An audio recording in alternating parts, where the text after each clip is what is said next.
야! 내 아들 잡아먹은 년이 감히 여기를. 너 때문에 우리 아들이 죽었어. 회사 망하게 하고 빚더미 올려놓고 결국 죽게 만들었잖아. 감히 여기가 어디라고. 여기 발도 들이지 마. 우리 아들 장례식에 올 자격도 없어. 고인께서 장례식장에서 꼭 전달해 달라고 하셨습니다. 이게 뭐야? 당신 누가 보낸 거야? 엄마, 이 유언장 내용이 사실이에요. 형수님, 이거 어떻게 된 거예요? 당장 꺼져. 30억은 우리 아들 돈이야. 우리 아들이 번 돈이라고. 어머니, 남편이 마지막까지 지키려던 사람이 저였어요. 저는 지금 어머니랑 싸우러 온 게 아니에요. 남편 장례식에 왔어요. 남편한테 인사하러 왔어요. 그것뿐이에요. 오늘도 이렇게 찾아주셔서 감사합니다. 이야기에 앞서 구독과 좋아요는 영상 제작에 아주 큰 힘이 됩니다. 이 이야기는 실화를 바탕으로 제작되었으며 사연자의 신원보호를 위해 각색되어 송출됨을 알려드립니다. 향 냄새라는 게 이렇게 무거울 수 있는 줄 몰랐다. 분향소 입구에 들어서는 순간 그 냄새가 가슴 한복판을 짓눌렀다. 코를 찌르는 게 아니라 천천히 스며드는 냄새. 나는 입구에서 잠깐 멈췄다. 하얀 국화꽃 사이에 남편 도연이의 얼굴이 액자 속에 있었다. 작년 여름 제주도에서 찍은 사진. 내가 골라준 사진이었다. 그때 도연이는 나 이렇게 잘생겼어 하고 농담을 했었다. 그게 불과 1년 전이었다. 나는 숨을 참았다. 상복을 입고 이 자리에 서기까지 얼마나 걸렸는지 모른다. 장례식장 주차장에 차를 세우고 핸들을 꽉 쥔 채 한참을 앉아 있었다. 사흘 전 아침에 쓰러진 남편을 구급차에 태워보내고 병원에서 의사 말을 들었을 때도 나는 울지 못했다. 멍하니 서 있다가 서류에 도장만 찍었다. 도연아, 나왔어. 마음속으로만 그렇게 말하고 차에서 내렸다. 조문객들이 줄을 서 있었다. 도연이 회사 동료들, 친척들, 얼굴도 잘 모르는 사람들. 나를 보는 눈빛이 조금씩 달랐다. 어떤 눈은 안타까웠고 어떤 눈은 차가웠다. 그 시선들 사이를 걸어 영정 앞에 섰다. 도연이 얼굴을 똑바로 보는 건 처음이었다. 병원에서도 영안실에서도 제대로 쳐다보지 못했다. 이번에는 눈을 피하지 않았다. 액자 속 도연이가 웃고 있었다. 그 웃음을 보니까 그제야 눈물이 차오르기 시작했다. 향을 집어들었다. 그 순간이었다. 야! 등 뒤에서 소리가 터졌다. 손목을 누군가가 확 잡아챘다. 향이 바닥에 떨어지며 부러졌다. 머리채가 잡혔다. 내 아들 잡아먹은 년이 감히 여기를. 시어머니였다. 박영숙. 일흔 가까운 나이라고 믿기지 않을 만큼 손아귀 힘이 셌다. 나는 중심을 잃고 옆으로 밀렸다. 발이 꼬였다. 바닥에 닿기 직전 화환 받침대를 잡아 겨우 버텼다. 너 때문에 우리 아들이 죽었어. 너 때문이야. 조문객들이 모두 멈췄다. 향 연기만 천천히 피어오르고 분향소가 순식간에 조용해졌다. 그 조용함이 고함보다 더 무겁게 내 어깨를 눌렀다. 무슨 말을 해야 하는지 몰랐다. 시어머니 눈이 충혈돼 있었다. 사흘째 울었을 것이다. 아들을 잃은 어머니였다. 나는 그게 보였다. 그러면서도 몸이 아팠다. 회사 망하게 하고 빚더미 올려놓고 결국 죽게 만들었잖아. 어디선가 수군거리는 소리가 들렸다. 저 며느리가 남편 죽인 거래. 남편 빚 때문에 맨날 싸웠다더라. 도연이 사진이 액자 속에서 나를 바라보고 있었다. 나는 그 얼굴에서 눈을 떼지 못했다. 여기 발도 들이지 마. 우리 아들 장례식에 올 자격도 없어. 빈소 밖으로 밀려났다. 복도 바닥이 차가웠다. 상복 무릎이 닿았다가 떨어졌다. 누군가 팔을 부축하려 했지만 나는 혼자 일어섰다. 도움받으면 무너질 것 같았다. 문이 닫혔다. 향 냄새가 복도까지 새어나왔다. 나는 복도 끝 의자에 가서 앉았다. 형광등이 하얗게 켜져 있었다. 사람들이 오가며 나를 봤다. 나는 보이지 않는 척했다. 가방을 무릎 위에 올려놓고 두 손을 그 위에 얹었다. 가지 않을 거야. 도연이한테 마지막 인사도 못했는데 내가 왜 가야 해? 나는 도연이 곁에 끝까지 있었다. 새벽에 편의점 알바 뛰고 낮에 과외하고 밤에 서류 정리 도왔다. 그게 남편 죽인 죄라면 오늘만큼은 여기 있을 거야. 밤이 깊어졌다. 문상객들이 줄어들었다. 허기가 왔지만 먹을 생각이 없었다. 졸음이 왔지만 눈을 감을 수가 없었다. 눈을 감으면 도연이 마지막 얼굴이 떠올랐다. 병원 침대 위에서 천장을 보고 있던 얼굴. 나를 보지 못하고 간 얼굴. 복도 저편에서 청소부 아주머니가 밀대걸레로 바닥을 닦고 있었다. 나를 흘끗 보더니 아무 말 없이 지나쳤다. 그게 오히려 고마웠다. 새벽 2시쯤 됐을까? 장례식장 유리문이 열리더니 검은 정장을 입은 남자가 들어섰다. 조문객치고는 늦은 시간이었다. 넥타이까지 단정히 맨 모습. 그는 안내 데스크를 확인하고 빈소 쪽으로 걸어 들어갔다. 손에 흰 봉투가 들려 있었다. 두 손으로 공손히 받쳐든 두툼한 흰 봉투였다. 빈소 안에서 소리가 들렸다. 처음엔 낮은 웅성거림이었다.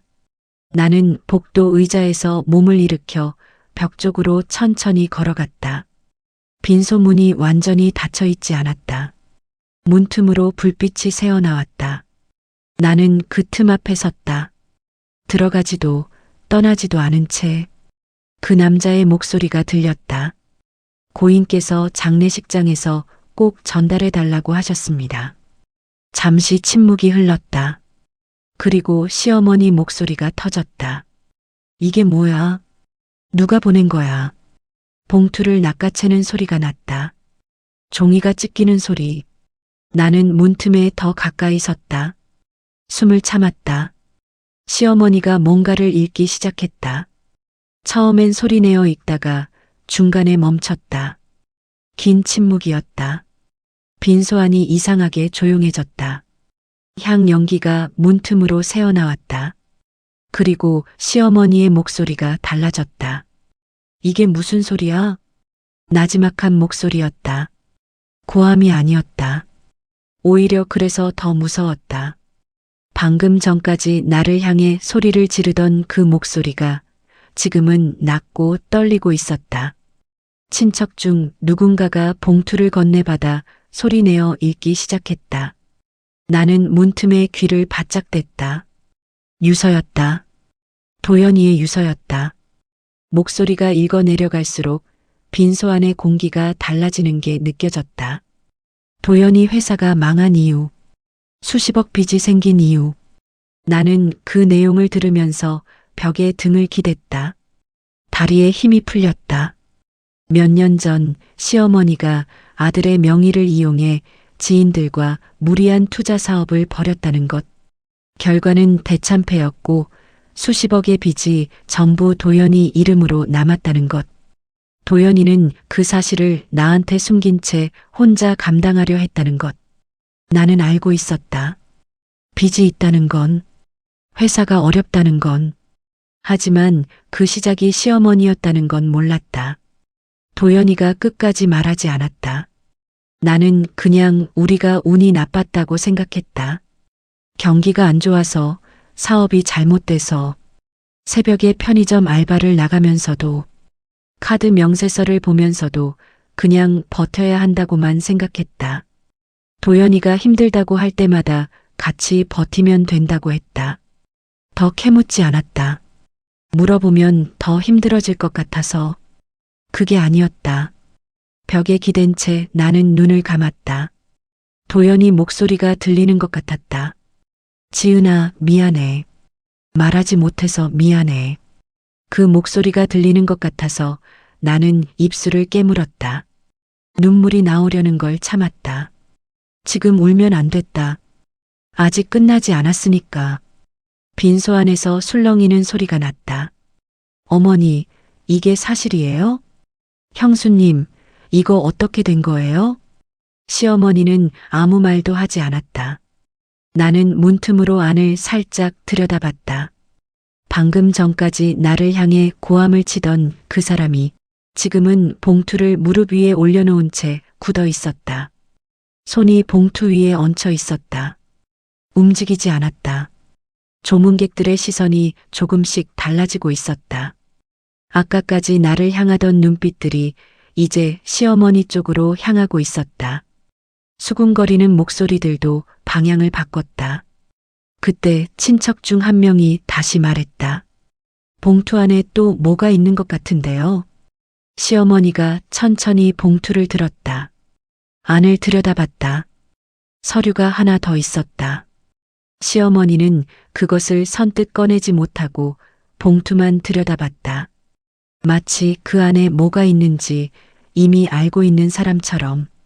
나는 복도에서 그 모습을 지켜봤다. 서류를 꺼내는 시어머니의 손이 떨리고 있었다. 아주 조금 하지만 분명히 떨리고 있었다. 나는 그걸 보면서 이상하게 눈물이 날 것 같았다. 슬픔인지 분노인지 그 둘이 뒤섞인 무언가인지 알 수 없었다. 도연아, 내가 이걸 준비했구나. 죽기 전에 이걸 준비하면서 뭘 생각했어. 내가 쫓겨날 거라는 걸 알고 있었던 거야. 그래서 이렇게까지 해둔 거야. 나 혼자 복도에 앉아 있을 거 알면서. 복도 형광등이 윙하는 소리를 냈다. 나는 고개를 들어 천장을 봤다. 흰 천장, 형광등 불빛, 눈을 깜빡이며 눈물을 참았다. 서류가 펼쳐지는 소리가 났다. 그리고 시어머니의 목소리가 터졌다. 그 돈 우리 아들 돈이야. 나는 눈을 감았다. 아직 끝나지 않았다. 시어머니 목소리가 빈소 안을 가득 채웠다. 그 돈 우리 아들 돈이야. 그 돈은 우리 거야. 나는 문틈에서 몸을 조금 더 가까이 당겼다. 심장이 빠르게 뛰었다. 서류가 뭔지 아직 몰랐다. 유서 말고 또 다른 서류. 도연이가 준비해둔 것. 뭘 더 남겨둔 걸까? 친척 중 한 명이 서류를 받아들고 소리내어 읽기 시작했다. 목소리가 읽어 내려가는 동안 빈소 안이 완전히 조용해졌다. 보험금 수익자 변경 서류였다. 사망보험. 수익자 변경일은 도연이가 쓰러지기 한 달 전. 그리고 금액 30억 원. 나는 벽에 등을 기댄 채 그 숫자를 들었다. 30억? 입안에서 그 말을 굴려봤다. 실감이 나지 않았다. 수익자 이름이 읽혔다. 서지은. 내 이름이었다. 빈소 안이 웅성거리기 시작했다. 나는 눈을 감았다. 도연아, 너 이걸 알고 있었구나. 내가 쫓겨날 거라는 걸. 빈손으로 나앉게 될 거라는 걸. 그래서 한 달 전에 이미 바꿔뒀구나. 시어머니 목소리가 갈라졌다. 그 돈은 우리 아들이 번 돈이야. 저 여자가 무슨 자격으로. 친척 누군가가 낮은 목소리로 말했다. 어머니, 법적으로 수익자가 지은 시로 돼 있으면 어쩔 수가 없어요. 그 돈 노리고 결혼한 거잖아. 처음부터 우리 아들 노린 거라고. 나는 그 말을 들으면서 문에서 한 발짝 물러섰다. 노렸다. 15년을 살았다. 도연이가 사업 시작한다고 했을 때 반대 한 번 안 했다. 잘 안 된다 싶을 때도 그냥 옆에 있었다. 빚이 쌓여가는 게 보일 때도 내가 더 벌면 된다고 생각했다. 편의점 알바 끝나고 집에 오면 도연이가 서류 펼쳐놓고 앉아 있었다. 나는 그 옆에 앉아서 아무 말 안 하고 그냥 같이 있었다. 그게 전부였다. 그게 노린 거라면 나는 할 말이 없었다. 눈물이 났다. 이번엔 참지 않았다. 복도에 아무도 없었다. 나는 그냥 벽에 기댄 채로 울었다. 소리는 내지 않았다. 눈물만 흘렀다. 턱에서 떨어진 눈물이 상복 위에 번졌다. 도연아, 너 이거 알고 있었어? 내가 이렇게 서 있을 거라는 거. 빈소 안에서 다시 목소리가 났다. 그때 유서 마지막 문장이 읽혔다. 엄마가 지은이를 쫓아낼 거 알아서 보험금은 전부 지은이 이름으로 바꿨다. 빈소가 완전히 조용해졌다. 나는 눈물을 손등으로 닦았다. 그리고 천천히 몸을 일으켰다. 도연이 마지막 문장이 머릿속에서 맴돌았다. 엄마가 지은이를 쫓아낼 거 알아서. 도연이는 알고 있었다. 내가 쫓겨날 거라는 걸. 시어머니가 그럴 거라는 걸. 그래서 한 달 전에 미리 바꿔뒀다. 아무 말 없이. 나한테도 말하지 않고. 왜 말 안 했어? 말해줬으면 내가 뭔가 할 수 있었을 텐데. 같이 생각해 볼 수 있었을 텐데. 왜 혼자 다 해놓고 혼자 갔어? 눈물이 또 차올랐다. 나는 고개를 들어 억눌렀다. 빈소 안이 다시 술렁이기 시작했다. 시어머니 목소리가 들렸다. 이번엔 고함이 아니었다. 낮고 떨리는 목소리였다. 너 우리 아들 돈 노리고 결혼했지? 나는 문틈을 바라봤다. 불빛이 새어나오고 있었다. 향 연기가 흘러나왔다. 나는 천천히 숨을 들이마셨다. 안으로 들어갈 시간이었다. 나는 빈소 문을 밀었다. 문이 열렸다. 모든 시선이 나를 향했다. 시어머니가 나를 봤다. 친척들이 나를 봤다. 조문객들이 나를 봤다. 아까 나를 향해 손가락질하던 눈들이 이제 다른 표정으로 나를 보고 있었다. 나는 그 시선들 사이를 걸어 들어갔다. 영정 앞으로 걸어갔다. 도연이 사진 앞에 섰다. 향 연기가 천천히 올라오고 있었다. 나는 잠시 도연이 얼굴을 바라봤다. 그리고 시어머니를 향해 천천히 돌아섰다. 아니요. 장례식장이 조용해졌다. 남편이 마지막까지 지키려던 사람이 저였어요. 내 목소리가 생각보다 차분하게 나왔다. 떨릴 것 같았는데 떨리지 않았다. 도연이가 등을 밀어주는 것 같았다. 시어머니가 나를 노려봤다. 입술이 떨렸다. 뭔가 말하려는 것 같았다. 나는 먼저 돌아섰다. 아직 할 일이 남아 있었다. 영정 앞에 섰다. 향 연기가 천천히 올라왔다. 나는 도연이 사진을 바라봤다. 제주도에서 찍은 사진. 환하게 웃고 있는 얼굴. 그 웃음이 오늘따라 낯설게 느껴졌다. 너 이렇게 웃을 수 있었어. 그 빚을 혼자 짊어지고 있으면서. 나는 잠시 눈을 감았다. 그리고 돌아섰다. 시어머니가 나를 보고 있었다. 방금 전까지 분노로 가득 차 있던 얼굴이 지금은 뭔가 다른 표정이었다. 분노인지 당혹감인지 두려움인지 나는 알 수 없었다. 다만 그 얼굴이 아까보다 늙어 보였다. 주름이 더 깊어 보였다.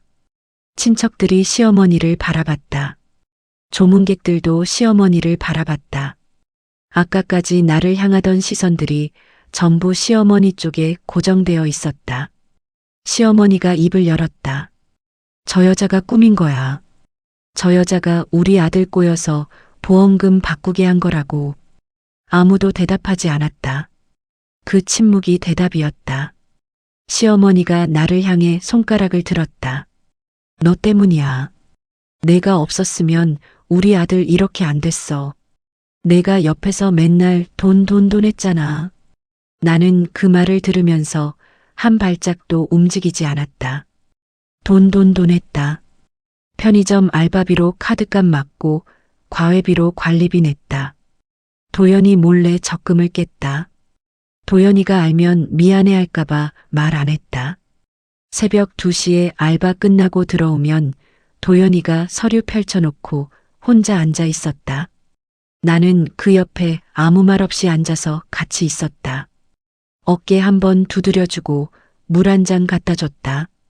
그게 전부였다. 그게 돈한 거라면 맞다. 나는 돈 걱정을 했다. 하지만 그건 도연이 때문이었다. 도연이가 무너지지 않았으면 해서였다. 나는 숨을 한 번 들이마셨다. 어머니, 장례식장이 조용해졌다. 내 목소리가 생각보다 낮고 차분하게 나왔다. 저는 지금 어머니랑 싸우러 온 게 아니에요. 남편 장례식에 왔어요. 남편한테 인사하러 왔어요. 그것뿐이에요. 시어머니가 뭔가 말하려고 입을 열었다. 하지만 옆에 있던 친척 한 명이 조용히 시어머니 팔을 잡았다. 시어머니가 그 손을 뿌리쳤다. 하지만 더 이상 소리를 지르지는 않았다. 나는 다시 영정 쪽으로 돌아섰다. 향을 새로 집어들었다. 불을 붙였다. 연기가 올라왔다. 나는 두 손으로 향을 들고 천천히 고개를 숙였다. 눈물이 흘렀다. 이번엔 참지 않았다. 도연아, 나왔어. 늦었지. 미안해. 많이 기다렸지. 마음속으로 말했다. 소리는 내지 않았다. 그냥 고개를 숙인 채 향 연기가 올라가는 걸 바라봤다. 연기가 올라가다가 흩어졌다. 흩어지다가 사라졌다. 고마워. 마지막까지 나 생각해줘서. 말 못해서 미안했을 텐데. 혼자 다 짊어지고 있었을 텐데. 그래도 마지막엔 이렇게 해줘서 고마워. 얼마나 서 있었는지 모른다. 향이 절반쯤 탔을 때 나는 천천히 고개를 들었다. 뒤를 돌아봤다. 빈소 안이 조용했다. 시어머니는 구석 의자에 앉아 있었다. 아무도 시어머니 옆에 가까이 서 있지 않았다. 친척들이 서로 눈치를 보며 서 있었다. 조문객 몇 명은 슬그머니 자리를 피했다. 나는 천천히 걸어 나왔다. 빈소문을 나서면서 시어머니와 눈이 마주쳤다. 시어머니 눈이 빨갰다. 충혈된 게 아니라 울었던 거였다. 아들 잃은 어머니였다. 나는 그게 보였다. 그게 보이는 게 싫었다. 그냥 미워하고 싶었는데 그냥 미워할 수가 없었다. 나는 멈추지 않았다. 걸어 나왔다. 복도로 나오니 공기가 달랐다.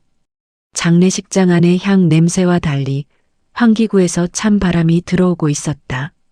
나는 그 자리에 잠깐 서서 그 바람을 맞았다. 눈을 감았다. 도연이 얼굴이 떠올랐다. 제주도에서 웃던 얼굴, 새벽에 서류 앞에 앉아있던 얼굴, 아직 할 말이 남아 있었다. 돌아가기 전에 한마디만 더 하고 가야 했다. 나는 다시 빈소문 앞으로 걸어갔다. 문을 열었다. 시어머니가 나를 봤다. 친척들이 나를 봤다. 나는 시어머니를 바라보며 조용히 말했다. 어머니가 만든 빚, 이제 어머니가 갚으세요. 그리고 문을 닫았다. 장례식장 문을 나섰다. 자동문이 열리고 닫혔다. 바깥 공기가 한꺼번에 들어왔다. 새벽 공기였다. 차갑고 아무 냄새도 없는 공기. 나는 그 자리에 잠깐 멈춰섰다. 폐속에 가득 찬 향 냄새를 밀어내듯 천천히 숨을 내쉬었다. 주차장이 조용했다. 가로등 불빛이 아스팔트 위에 길게 늘어져 있었다. 드문드문 세워진 차들. 멀리서 지나가는 차 소리. 나는 그 소리를 들으면서 걸었다. 어디로 가는지 생각하지 않았다. 그냥 걸었다. 내 차가 보였다. 며칠 전 도연이와 함께 타고 다니던 차였다. 조수석에 도연이 물병이 아직 있었다. 나는 운전석 문을 열고 앉았다. 문을 닫았다. 차 안이 조용했다. 그때서야 손이 떨리기 시작했다. 아까는 떨리지 않았다. 빈소 안에서도 시어머니 앞에서도 마지막 한마디를 할 때도 손이 떨리지 않았다. 그런데 지금 아무도 없는 차 안에서 혼자 앉아 있으니까 손이 떨렸다. 핸들을 잡았다. 꽉 쥐었다. 도연아. 말이 나왔다. 소리가 났다. 이번엔 마음속이 아니라 실제로 소리가 났다. 차 안에 내 목소리가 울렸다. 나 잘한 거야? 대답이 없었다. 당연히 없었다. 그냥 차 안이 조용했다. 조수석에 도연이 물병이 있었다. 나는 그 물병을 바라봤다. 파란색 물병. 도연이가 맨날 들고 다니던 거. 어느 날 편의점에서 샀다고 했다. 별거 아닌 물병인데 그게 자꾸 눈에 들어왔다. 눈물이 쏟아졌다. 소리가 났다. 아까 빈소 복도에서 참았던 것들이 한꺼번에 쏟아지는 것 같았다. 어깨가 흔들렸다. 나는 핸들에 이마를 댔다. 그 자세로 울었다. 창피하지 않았다. 아무도 없었으니까. 도연이도 없었으니까. 얼마나 울었는지 모른다. 언젠가부터 눈물이 멎었다. 다 쏟아낸 것도 아닌데 그냥 멎었다. 나는 고개를 들었다. 앞 유리에 새벽 하늘이 보였다. 아직 어두웠다. 별은 없었다. 그냥 짙은 남색 하늘이었다. 나는 눈을 닦았다. 그리고 가만히 앉아서 생각했다. 30억이 있다. 도연이가 남겨준 돈. 도연이가 마지막까지 나를 위해 바꿔놓은 돈. 그 돈으로 뭘 해야 할지 지금 당장은 몰랐다. 빚이 있었다. 도연이 이름으로 남겨진 빚. 그 빚이 이제 어떻게 정리될지도 몰랐다. 변호사를 만나야 할 것이고, 서류도 정리해야 할 것이고, 해야 할 일들이 쌓여 있을 것이었다. 하지만 그건 내일부터 생각해도 됐다. 오늘은 그냥 여기 앉아 있어도 됐다. 창밖으로 장례식장 불빛이 보였다. 아직 불이 켜져 있었다. 저 안에 도연이가 있었다. 내일이면 발인이었다. 화장을 하면 도연이는 제가 될 것이었다. 그 죄를 어디에 뿌릴지는 생각해두지 않았다. 도연이가 좋아하던 곳, 바다, 제주도, 거기가 좋을 것 같았다. 작년 여름에 찍은 사진이 영정에 걸려 있었다. 내가 골라준 사진, 도연이가 웃고 있는 사진. 나는 그 사진 속 도연이한테 말했다. 마음속으로, 잘 가. 그리고 나서야 처음으로 숨이 제대로 쉬어졌다. 가슴속에 막혀있던 게 조금 뚫리는 것 같았다. 완전히 뚫린 건 아니었다. 아마 한동안은 이 무게가 남아있을 것이었다. 도연이 물병을 볼 때마다, 새벽에 잠이 깰 때마다, 편의점 앞을 지날 때마다 생각날 것이었다. 그래도 괜찮았다. 생각나도 괜찮았다. 나는 시동을 걸었다. 차가 움직이기 시작했다. 장례식장 주차장을 벗어나서 도로로 나섰다. 새벽 도로가 텅 비어 있었다. 가로등만 줄지어 서 있었다. 나는 그 불빛 아래를 천천히 달렸다. 가야 할 곳이 있었다. 집에 가야 했다. 도연이랑 살던 집, 도연이 흔적이 남아있는 집. 무섭지 않냐고 누가 물으면 모르겠다고 대답할 것 같았다. 무섭기도 하고 가고 싶기도 했다. 도연이 서류가 책상 위에 있을 것이었다. 정리하지 못한 서류들. 도연이가 마지막까지 붙잡고 있던 것들. 나는 그것들을 하나씩 정리할 것이었다. 서두르지 않고 하나씩. 신호등이 빨간불로 바뀌었다. 나는 차를 세웠다. 밤 유리 너머로 새벽 하늘이 조금씩 밝아오고 있었다. 짙은 남색이 조금씩 옅어지고 있었다. 아직 해는 뜨지 않았다. 하지만 밝아오고 있었다. 신호가 바뀌었다. 나는 다시 출발했다. 끝까지 청취해 주셔서 감사합니다. 구독과 좋아요, 댓글은 영상 제작에 큰 힘이 됩니다. 항상 건강하시고 행복하세요.